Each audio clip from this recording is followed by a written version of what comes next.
24 ஹவர்ஸும் BJP எதிர்ப்பு, இந்துத்துவ எதிர்ப்பு, இந்த பருப்பு வேகாது. அது உண்மை, நான் ஒத்துக்கிறேன். அதாவது அது பேராபத்து, அது நம்பர் 1 ஆபத்து பிஜேபி, அது எந்த மாற்று கருத்து இடமில்லை. ஆனால் இங்கே ஒரு தேர்ந்தெடுக்கப்பட்ட அரசு இருக்கும்போது, இங்கே இவ்வளவு தவறுகள் நடக்கும்போது அதை நியாயப்படுத்திக்கிட்டோம், அதை கண்டும் காணாமலும் கருத்து சொல்லாமலும் கடந்து போவது அயோக்கியத்தனம். எங்கெல்லாம் பிஜேபி வந்திருக்கு, 1990கள்லேருந்து 2014 வரைக்கும் 25 வருஷம் வட இந்தியா முழுவதும் பிஜேபி எப்படி வளர்ந்தது? காங்கிரஸோட பஞ்சமா பாதகங்கள், ஊழல், குடும்ப அரசியல், அதோட தொடர்ச்சி தான் இன்றைக்கி பிஜேபி விஸ்வரூபம் எடுத்து நிற்குது. சரி, நீங்கள் ஒரு டவுட் ஒன்று சார். இப்போ ஃபேசிசத்துக்கு எதிரான போராட்டத்தில் ஊழல், குறைந்தபட்சம் ஊழல் இல்லாமல் இருப்பது ஒரு அடிப்படை தேவை. அதை காம்ப்ரமைஸ் பண்ணினா ஆட்டோமேட்டிக்காக எது வரும், எனக்கு ஓட்டு போட நீ பூச்சாண்டி காட்டுறியோ அது வந்துடும்.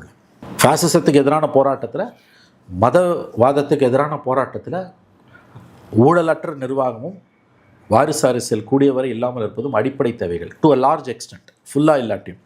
ஆனால் இப்பேற்பட்ட தவறுகளை, பாவங்களை நீங்கள் கண்டு காணாமல் இருக்கீங்கன்னா, சத்தியமாக சொல்கிறேன், பிஜேபி உள்ளே வரதை உங்களால் தடுக்க முடியாது. பிஜேபி நீங்கள் தான் கொண்டு வந்து உட்கார வைக்கிறீங்க.